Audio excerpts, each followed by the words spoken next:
Latest chika, Donnie Pangilinan, in love talaga kay Belle. No matter how busy he is, he will always make time for Belle.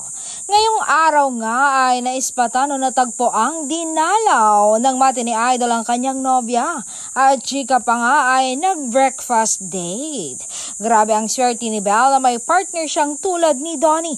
Pagod pero may effort pa rin. Love without condition. Not everyone has that. Ito ang proof that si Belle lang ang babae sa buhay niya.